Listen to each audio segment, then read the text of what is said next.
ఎవడైనా మనిషి అన్నాక ఒక బతుకు ఒక మనం మనిషి జన్మ ఎత్తామంటే ఒక స్టాండ్ ఉండాలి కదా, ఒక నిబద్ధత ఉండాలి కదా. ఎందుకు ఏంటి పిలి మొగ్గలు? ఆయన మాట్లాడతాడు. ఇంకోటి ఏంటి,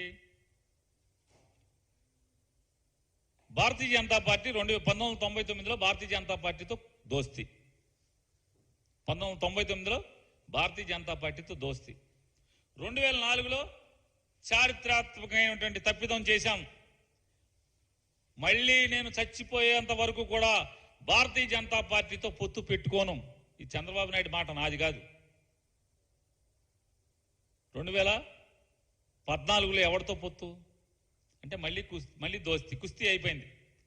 99లో దోస్తీ, 2004 తర్వాత కుస్తీ, మళ్ళీ 2014లో దోస్తీ, మళ్ళీ 2019కి వచ్చేప్పటికి భారతీయ జనతా పార్టీతో కుస్తీ, మళ్ళీ 2024కి వచ్చేప్పటికి దోస్తీ. దేవుడు మనకు సిగ్గట్లేదు అంటే మనకు అర్థం కాదు. ఈ పిలి మొగ్గలు అంటే ఏ తప్పు చేసినా గడ్డి కరిచినా ఎట్టాగొట్టా కుర్చీలో కూర్చోవాలి, డబ్బులు వెనకేసుకోవాలి, పాపపు సొమ్ము వెనక్కి మూటలు కట్టుకోవాలి. ఇంతకు మించి ఏంటి?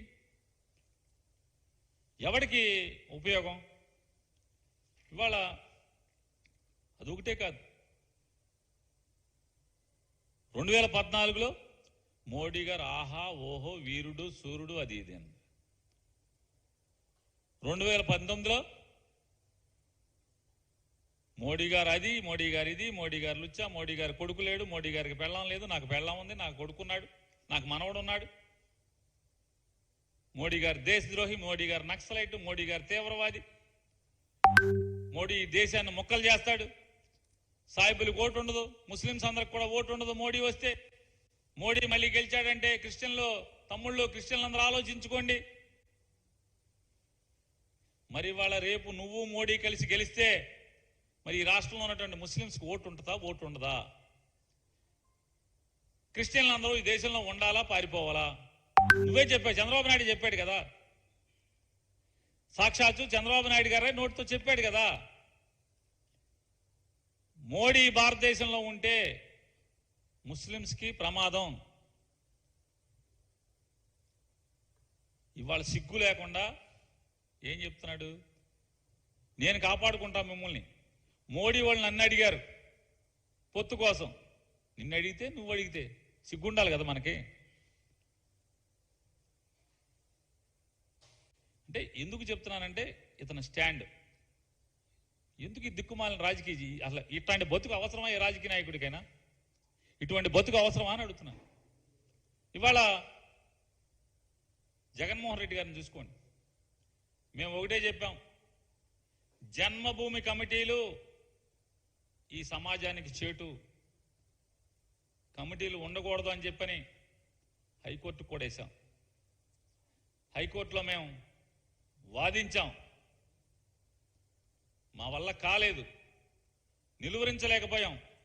ఎందుకు నిలువరించిన హైకోర్టులో ఈ తప్పుడు చంద్రబాబు తీసుకున్నటువంటి తప్పుడు నిర్ణయాన్ని ఎందుకు నిలువరించలేకపోయామో ఈ రాష్ట్ర ప్రజలందరికీ తెలుసు.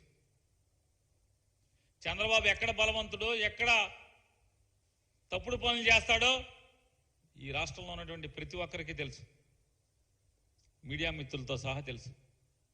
మేము పోరాటం చేస్తానన్నాం, ప్రయత్నం చేశాం. మేము వచ్చి వాలంటీర్ల వ్యవస్థని తీసి అవతల పడేసాం, సముద్రంలో కలిపాం. జన్మభూమి కమిటీలని బంగాళాఖాతంలో కలిపేశాం. జన్మభూమి కమిటీలని స్టాండ్ మార్చలేదు జగన్మోహన్ రెడ్డి గారు. జన్మభూమి కమిటీల మీద ఒకటే స్టాండ్. మేము 2014 నుంచి ఈ రోజు దాకా కూడా ఒకటే స్టాండ్ మీద ఉన్నాం. జన్మభూమి కమిటీలు అంటే అవి ఒక తప్పుడు వ్యవస్థ, పేదలను దోచుకునేటువంటి వ్యవస్థ, అవినీతి వ్యవస్థ. అది జగన్మోహన్ రెడ్డి గారు వచ్చి ఆలోచన చేసి వాళ్ళ 2,50,000 మంది వాలంటీర్లను ఏర్పాటు చేసి ఈ రాష్ట్రంలో మొత్తం అంతా కూడా ఇంటింటికి ప్రతి ప్రభుత్వ పథకాన్ని మనిషి ఇల్లు కదలకుండా అందజేసేటువంటి కార్యక్రమాన్ని పెడితే మీరేం చేశారు? 5-6 మాసాల క్రితం వరకు వాలంటీర్ల వ్యవస్థ గురించి వ్యతిరేకంగా మాట్లాడి మేము ఆ వాలంటీర్ల వ్యవస్థను తొలగిస్తామని చెప్పని ఇది ఒక మంచి వ్యవస్థ కాదని చంద్రబాబు నాయుడు, పవన్ కళ్యాణ్, భారతీయ జనతా పార్టీ 3 పార్టీలు కలిసి వాలంటీర్ వ్యవస్థ గురించి నోటికొచ్చినట్టు నిందల వేసి ఇవాళ ఏం మాట్లాడుతున్నారు? వాలంటీర్ వ్యవస్థ చాలా మంచిది, కొనసాగిస్తాం, పెన్షన్లు ఇంటికి ఇవ్వండి.